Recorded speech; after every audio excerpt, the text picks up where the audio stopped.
élus. La zone a certainement un député à l'Assemblée nationale. La zone a un maire ou des élus locaux.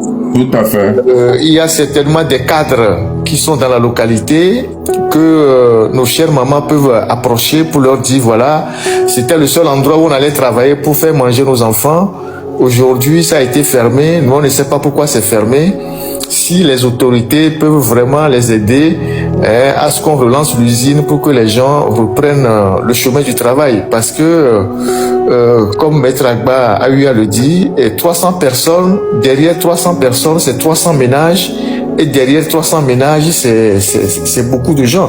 Je ne sais pas, je n'ai pas lu les dernières statistiques, je ne sais pas quelle est la population de la préfecture, de la ville de Sokolé actuellement, mais je pense que ça doit dépasser 200 000 personnes. Et sur 200 000 personnes, et si une seule usine arrive à employer 300 personnes en emploi direct, et peut-être d'autres en emploi indirect, je pense que c'est énorme pour la préfecture ou la ville de Sokolé. Donc, si moi j'ai une proposition à faire, puisqu'on est à la recherche de solutions pour aider les gens, c'est que ceux qui ont travaillé dans ces usines-là, ils puissent s'organiser en délégation. C'est pas la peine de marcher, ils peuvent interpréter ça autrement. Il faut aller voir les élus, il faut demander audience au maire, il faut demander audience aux députés, il faut interpeller les cadres. Il y a certainement un cadre de concertation à Sokolé là-bas pour leur poser le problème et leur demander de voir s'ils peuvent plaider pour que l'usine soit réouverte. En tout cas, faire en sorte que les interventions, les intrus, ces Indiens-là, ne viennent pas désorganiser ce que les Togolais créent. Parce que cette filière-là, elle a été créée de bout en bout par les paysans eux-mêmes. Vous voyez, un plant d'anacarde, ça fait 5 ans avant de commencer par produire. Au moins 5 ans, minimum, 5 ou 6 ans. Donc les gens ont planté, ils ont attendu pendant des années. Et au moment où ils doivent vraiment jouir des fruits de leurs efforts, il y a des acteurs externes qu'on introduit dans le pays, qu'on appelle des investisseurs, alors que ce sont des troubles faits. Donc, il y a des fonctionnaires qui sont dans les ministères, comme le ministère du Commerce, qui leur donnent des agréments de venir acheter des choses, de casser les prix et de semer le bordel dans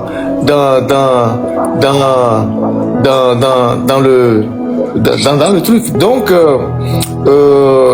je pense que la solution, c'est de faire une démarche pour voir si les gens peuvent écouter les doléances de ces populations-là et les aider. Mais c'est aussi la responsabilité je le disais tantôt, du pouvoir central de protéger les opérateurs économiques locaux qui, eux, investissent énormément parce que eux aussi, ils exportent. Parce qu'à la fin, les usines font de l'exportation, mais ils exportent le produit fini, en fait. Mais les autres, eux, ils viennent acheter, ils exportent le brut. Vous voyez?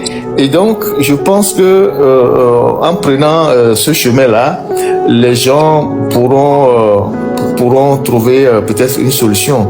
Et comme vous avez eu à le dire, on n'est pas ici pour faire un panel politique. C'est pour ça que ceux qui disent qu'on appelle souvent les gens à manifester, ici c'est pas pour ça qu'on est là. Ici, nous sommes là pour réfléchir, pour voir comment est-ce qu'on peut aider des gens qui sont victimes d'un drame social à trouver des solutions à une situation pour pouvoir reprendre le chemin du travail. Et donc voilà. Donc merci pour avoir remis la parole. Merci Ferdinand. Sur mon panel, je ne tolère pas des légèretés. Celui qui écrivait ce Jojo Junior là, je l'ai envoyé dans la poubelle. Merci. Est-ce que tu veux reprendre? Visiter cette usine, eux ont même reconnu que c'est une très bonne initiative. Sauf que le souci, c'est que on l'a dit tout à l'heure, il y a des acteurs étrangers qui ont désorganisé la filière. Et ces acteurs étrangers, c'est des Indiens, c'est pas les Chinois, c'est les Indiens. C'est les Indiens qui ont reçu des agréments du ministère du Commerce et qui absorbent une partie de la production et donc et empêche les producteurs d'aller vendre ou d'aller donner leur production à l'usine. Normalement, il revenait à l'État de protéger ces entreprises locales en faisant en sorte que la production aille d'abord dans les usines et s'il y a un surplus, on peut l'exporter. C'est ce que le Burkina fait. Par exemple, au Burkina, tant que les usines qui sont à l'intérieur du pays ne sont pas alimentées, il n'est pas question d'exporter. Et le capitaine, là, il veille sur ça. Il veille vraiment sur ça parce que si vous n'avez pas de production abondante, pourquoi vous exportez? Il y a des usines à l'intérieur du pays. C'est comme vous avez des ananas, il y a une industrie qui fait de la transformation d'ananas et vous voulez aller vendre l'ananas à l'extérieur alors que les usines qui sont à l'intérieur ne sont pas nourries par la production. Donc, ces usines vont forcément fermer.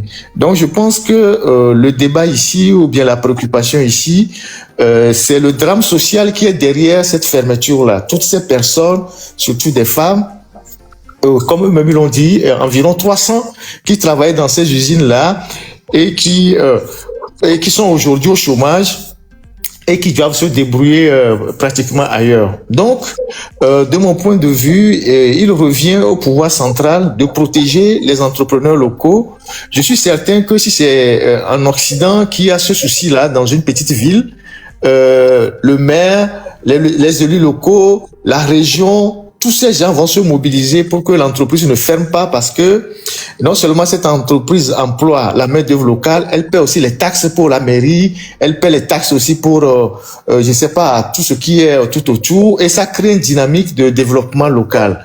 Donc voilà l'apport que je voulais donner au débat et je pense que le souci de nous tous qui sommes ici, c'est comment faire pour que une usine comme ça ne ferme pas définitivement, qu'on trouve un moyen, si c'est des facteurs externes, comment est-ce qu'il faut essayer de régler ces facteurs externes?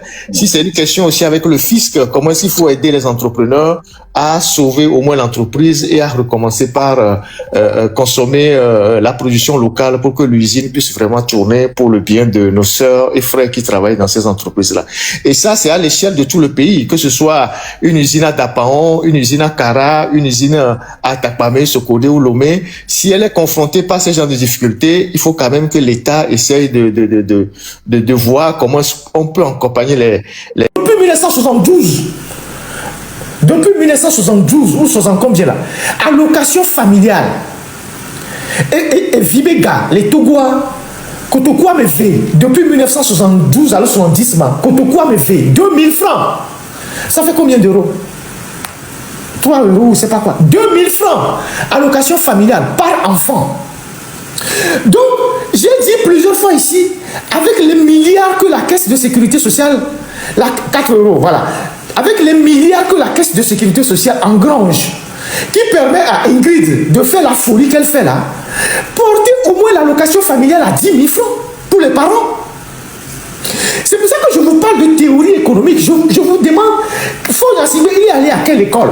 Parce que si il maîtrise les théories économiques, au moins il devait savoir, pour agir sur les leviers et atténuer la misère des populations, au moins il peut augmenter l'allocation familiale. Encore que la caisse de sécurité sociale ne prend que 5 enfants ou 6 enfants jusqu'à 18 ans. Donc, si on augmente l'allocation familiale de 2000 francs CFA à 10 000, au moins ça va soulager les parents. Et ça va soulager particulièrement nos frères militaires qui font tellement d'enfants. Je parle aussi à vous les militaires. Mais on sort et vit, il dit les caisses à un militaire ou un regarde bon. Parce que il y a eu dynamique bon. Et via ma dé, c'est pas combien tout ça là. Au moins non, 60 000 francs la mia. Sauf que il y avait salaire, vous pouvez faire quelque chose avec ça. Ou bien vous pouvez payer un loyer avec ça. Mais on donne 2000 francs par enfant. Mais ceux qui gèrent la caisse de sécurité sociale sont des milliardaires. Ils construisent des villas pour milliardaires. Ils investissent dans la brasserie. Ils mettent l'argent dans la Lonato, dans les conneries. Fort même, la Caisse nationale de sécurité sociale, c'est une caisse noire pour Fonya Singbe. Vous ne le savez pas, je vous le dis aujourd'hui. La Caisse nationale de sécurité sociale, c'est une caisse noire pour Fonya Singbe lui-même. Quand il a besoin de faire passer certaines écritures, il appelle là-bas et on fait passer les écritures. C'est pour ça qu'il tient à mettre un de ses protégés là-bas. Donc, cet argent ne profite jamais aux travailleurs, aux fonctionnaires, à leurs enfants. Donc, au lieu de distribuer de l'argent, augmenter ne serait-ce que l'allocation familiale pour les enfants, l'allocation pour les enfants serait un moyen, quand on est un bon économiste, de jouer sur les leviers et d'avoir un impact sur la population. Vous avez des milliers de gens qui sont des dockers, qui sont dans les zones franches, qui n'ont pas de contrat, qui n'ont pas de sécurité sociale, qui n'ont rien. Un chef d'État qui est soucieux du bien-être des travailleurs, ceux qui dépensent leur énergie, de leurs bras, pour faire tenir le pays. Le souci de ce chef d'État, en fin d'année, c'est de penser à ces gens-là. De dire, je donne des instructions à mon ministre du Travail pour qu'aucun Togolais ne soit un temporaire, je ne sais pas quoi, un intérimaire à la zone franche. Que des gens qui sont des dockers au port, qu'on leur fasse des contrats, qu'on les déclare à la caisse de sécurité sociale, qu'ils travaillent dans de bonnes conditions. C'est ça un chef d'État. C'est ça un chef qui se préoccupe de sa population. C'est pas quelqu'un qui est là, qui se promène, qui va marcher sur les tapis rouges et qui va faire les discours, je ne sais pas quoi, pour je ne sais pas quoi. Donc, votre histoire de novicie, c'est un scandale. Aujourd'hui, nous sommes dimanche. Les gens ont commencé par prendre l'argent il y a 3 jours. Si vous demandez aux gens, aujourd'hui dimanche, s'ils ont encore un reliquat de 5 000, ils n'ont rien. À mon corps, jeudi à l'homme mercredi au Toga Roma, n'y a pas à mon corps, jeudi à n'est bien un bébé 5 000 corps, n'est tient direct autrement. Il n'y a rien. Comment? Il n'y a plus rien. Ils ont déjà bouffé ça. Donc, on a dépensé 3 milliards comme ça, 500 millions en l'air comme ça. Et Sandra Johnson, qui se dit économiste, docteur, je ne sais pas en quoi, je ne sais pas où elle a eu son doctorat, elle est là, fait le discours comme une liseuse de motion. Oui, qu'il faut féliciter le PC. Elle lisait comme une... Mais c'est-à-dire, tu te poses la question, c'est quoi les hommes de valeur qui entourent Fonia Sibé? Parce qu'un chef, il peut avoir moins de compétences, mais le manque de compétences du chef peut être compensé par son entourage. Les Sandra Johnson là, c'est quoi leur plus-value qu'elles apportent en termes de réflexion? À part lire les discours et donner le nom de Fonia Sibé 10 fois dans un même discours. Oui, il faut féliciter le PC, il faut faire ceci, il faut féliciter Fonia Sibé. Son excellence Fonia Sibé. Mais on nous dit qu'elle est économiste, hein? Qu'elle a un doctorat en économie. Elle signe sur la toile PhD. Mais c'est eux qui distribuent l'argent. Quand tu prends l'entourage de Ouattara, bien que Ouattara lui-même est un monument, parce qu'il a fait le FMI, il a fait la Banque centrale, donc c'est un grand monument. Mais autour de Ouattara, tu vois des gens comme les Pati Kachi, qui enseignent à Harvard et parfois au MIT. Tu vois des éminences grises qui ont fait Polytechnique, qui ont fait ci, un peu partout. Il a rassemblé les meilleurs. Tu prends Patrice Talon, tu as autour de Patrice Talon des gens comme Koupaki, qui ont fait la BCAO, qui sont des cerveaux, qui sont dans l'ombre. Tu as les jeunes comme les Wadani, mais tu as de grands cerveaux. Mais autour de Fonia Sibé, c'est un ramassis de n'importe quoi. Des arrivistes, des prétentieux, des gens qui n'ont aucune substance. Il m'a été rapporté que les gens étaient à Washington pour aller solliciter la Banque mondiale, mais ils n'étaient pas capables de décliner ce dont le pays a véritablement besoin. Ils étaient seulement là à dire que oui, le pays souffre, il faut donner l'argent et la misère. Mais il y a la misère dans tous les pays au monde. Mais il y a la misère dans tous les pays au monde. Donc, quand vous prenez l'entourage de Fonia Sibé, à part lui-même, ceux qui l'entourent là, cherchez un peu leurs compétences réelles. Où est-ce qu'ils ont une fois travaillé? Certains, ils sont ministres depuis 20 ans, donc ils n'ont jamais travaillé ailleurs. Ils n'ont jamais travaillé en entreprise, ils n'ont jamais travaillé dans une grosse boîte, ils n'ont jamais fait preuve d'une vie professionnelle réussie. C'est des gens qu'on a mis comme ça dans la politique pour les besoins de la cause. Ce n'est pas des gens qui ont travaillé dans les grosses boîtes. Hein? De grosses boîtes, des banques, tout ça. En dehors de ce qu'on a ramené de l'UOMOA. Mais vous n'avez pas des gens qui ont travaillé dans de grosses boîtes où il y a la rigueur.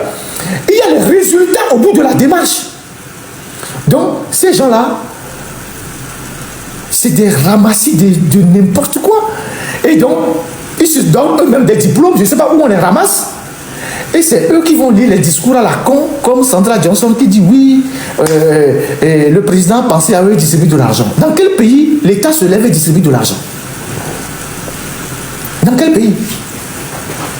Donc, moi, votre histoire de novice là, il y a beaucoup de choses qui ont été dites, mais moi je pense qu'il y a des leviers sur lesquels on aurait pu jouer pour atténuer la misère des Togolais. Parce que le Togo a des dettes à payer à partir de janvier. Il faut augmenter les frais de beaucoup de choses. À partir de janvier, vous allez vous retrouver avec l'augmentation des prix de l'électricité. Déjà, on a des difficultés à avoir de l'eau potable. Le carburant, on ne sait jamais. Ils peuvent l'augmenter parce qu'on est là tellement, actuellement dans le monde, là, il y a des guerres partout. S'il y a une prochaine guerre quelque part, il y aura un choc économique mondial. Donc, voilà là où on en est. Et donc, les gens applaudissent ça. Nous-mêmes, là, on donne de l'argent aux gens au pays. On donne de l'argent aux gens au pays. Mais l'État ne peut pas se mettre au niveau des particuliers, des ONG pour distribuer de l'argent aux gens au pays. Moi, j'ai une caisse sociale à Lomé où je donne de l'argent aux gens. Pas grand-chose, mais je soulage les gens. Je le faisais depuis que j'étais au pays, je le fais toujours. Donc, l'État ne peut pas se lever et distribuer de l'argent comme les particuliers, comme des ONG, tout ça. Si on prend les 3,5 milliards, on peut construire 30 CMS, centres médico-sociaux, sur l'ensemble du pays. 30. Si on prend les 3,5 milliards, on peut construire 30 centres médico-sociaux. Et donc, aider les gens à se soigner mieux. Si on veut agir, on peut demander à la caisse de sécurité sociale, on peut demander à Ingrid d'arrêter de piocher beaucoup, fort lui-même, et d'augmenter les frais d'allocation familiale des enfants. À la fin, Faure Gnassingbé, il rencontre à qui? Donald Trump. Il a fait un bilan à mi-parcours de ces 1 an de pouvoir, parce que bientôt il fait 1 an de pouvoir. La dernière fois, il a fait une réunion avec tous les grands groupes qui vendent les médicaments pour un plaidoyer pour diminuer le prix des produits pharmaceutiques. Donald Trump est tout le temps sur les médias pour parler de ce qu'il fait pour le pays. Même s'il y a des choses à lui reprocher, même s'il fait des bêtises, mais au moins il parle tous les jours aux Américains. Mais c'est quelqu'un qui a 78 ans. Ou bien, je ne sais pas si c'est son, je ne sais pas 78 ans, soit combien. Donald Trump a 78 ans. Mais tu ne sais pas à quel moment il dort. Mais il est tout le temps sur les médias, en train de faire un discours, tantôt dans telle ville, tantôt ici, en train de parler aux Américains.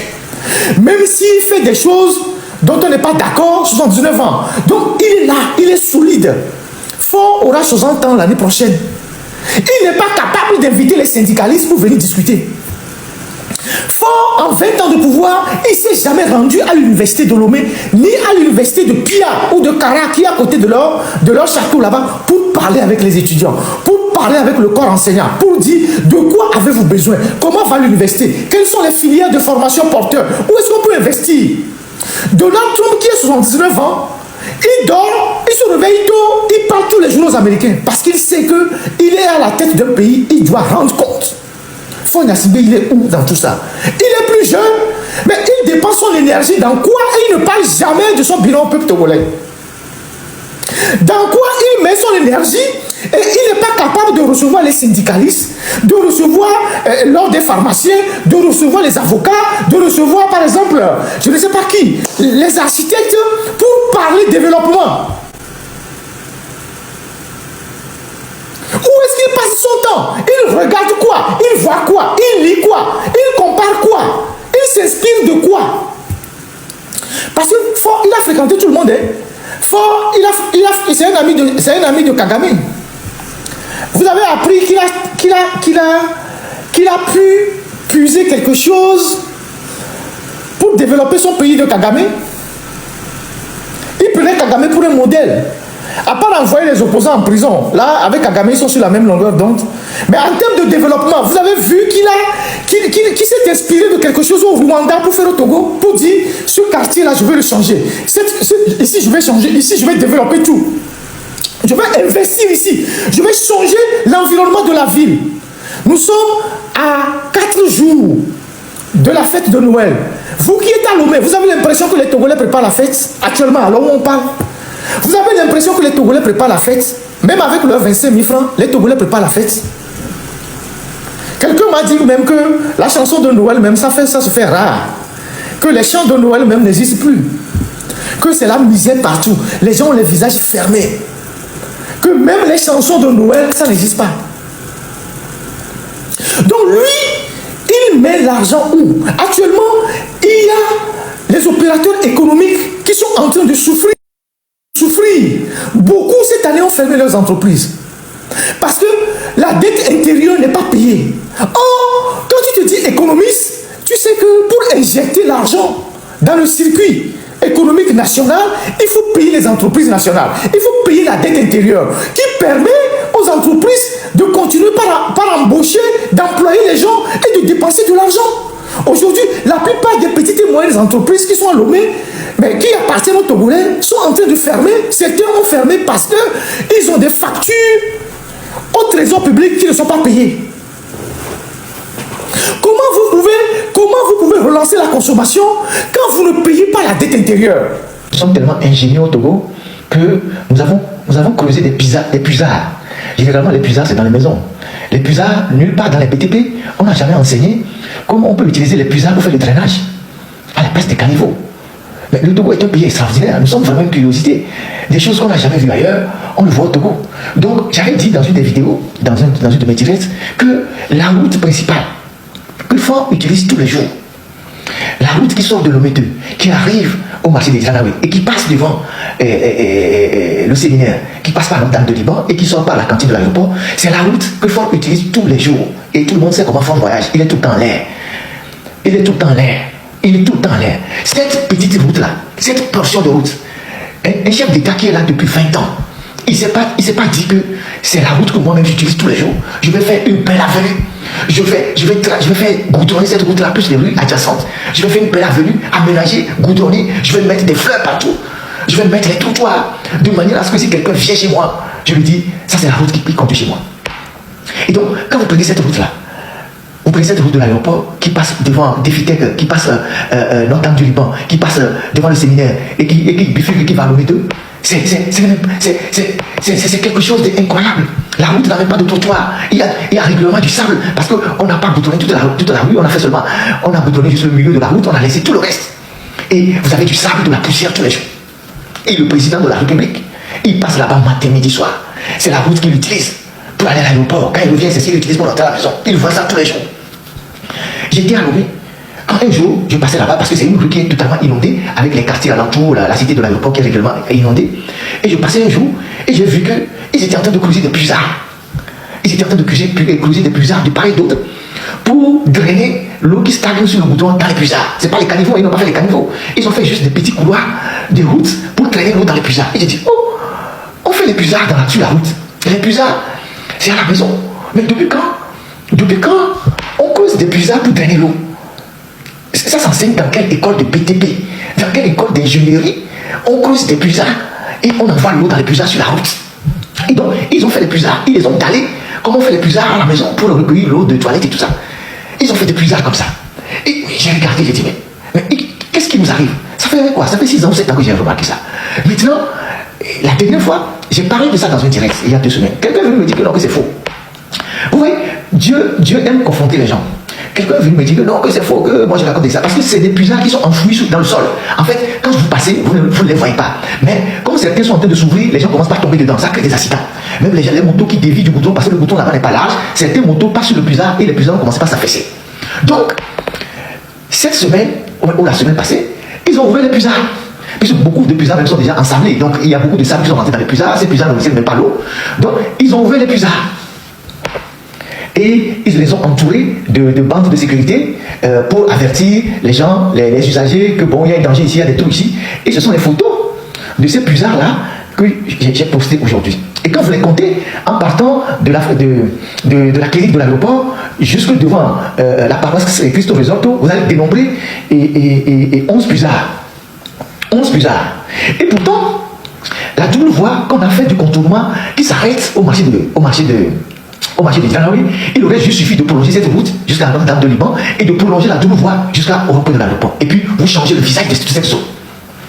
Il aurait juste suffi de prolonger la double voie qui s'est arrêtée au niveau du marché des Djanaoui jusqu'à l'aéroport, au rond-point de l'aéroport. Et vous plantez des fleurs, vous faites un terre-plein central et puis vous changez le visage de toute cette zone-là. Donc, comme ceux qui gouvernent le pays, ils n'ont aucune vision, ils n'ont aucun plan, ils ont arrêté la route au carrefour du marché des Djanaoui et puis le reste, c'est une petite rue qui est au milieu de la route, puisque l'espace réservé pour la route de Paris, elle est large, mais ils ont fait juste une rue, ils ont fait juste au milieu, ils ont mis le goudron, et puis ils ont laissé ça à niveau, il n'y a rien. Et donc, et quand il pleut, toute la zone est inondée. Mais ce n'est pas encore le souci. Le souci, c'est que c'est la route qu'emprunte le président de la République tous les jours pour aller à l'aéroport. C'est la seule voie qu'il utilise tous les jours pour aller à l'aéroport. Et Dieu seul sait comment il va à l'aéroport tous les jours, comment il est dans les avions. Et sur cette voie-là, on met des busards.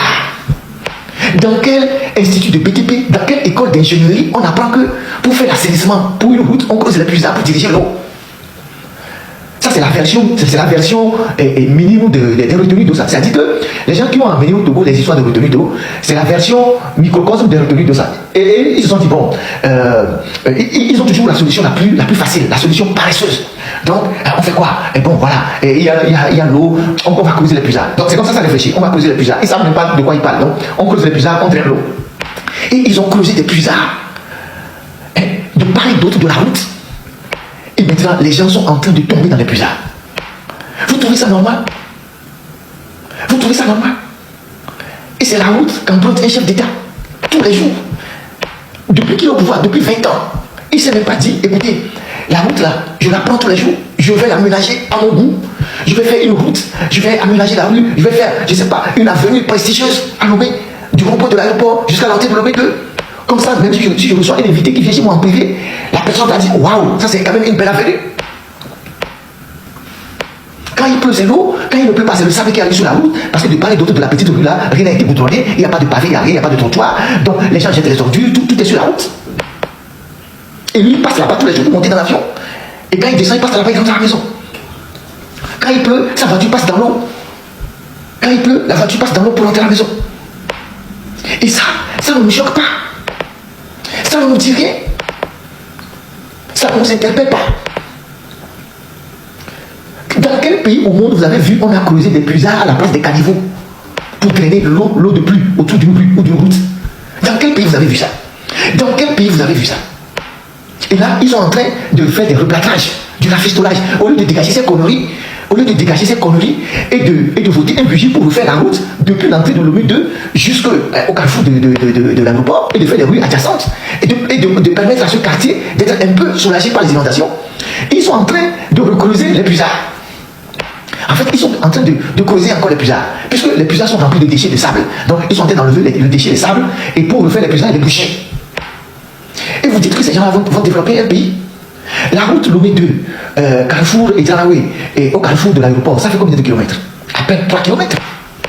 Même pas. À peine 3 kilomètres. Même pas. Même pas. Et dire que c'est le tronçon que le président de la République utilise tous les jours. Tous les jours. Tous les jours, il utilise cette voie-là. Il ne s'est pas dit, lui, en disant non, c'est quand même pas normal que la voie que j'utilise, la route que j'utilise, soit dans cet état-là. Votez-moi un budget, transformez-moi cette route en une avenue prestigieuse, avec tous les emblèmes. De telle sorte que quand quelqu'un vient chez moi, je puisse dire à la personne, ah, la route qui quitte l'aéroport pour venir dans ma résidence, vous c'est une route prestigieuse. Même ça en 20 ans, il n'a pas été capable de le faire. L'essentiel pour lui, c'est quand il veut passer, on chasse tout le monde, qu'on fasse le charronnement, que les militaires mettent les lunettes noires avec les fusils, qu'ils menacent tout le monde et lui passe en vitesse. Il ne s'est même pas dit un jour, je vais attendre, je vais arrêter le cortège pour regarder le quartier, pour regarder la route, les quartiers comme l'aéroport. On dit comme tous ces quartiers qui jouent sur l'aéroport, qui sont dans un état de délabrement. Et quand il pleut, les gens sont inondés, même la cité de l'aéroport, la cité là est inondée.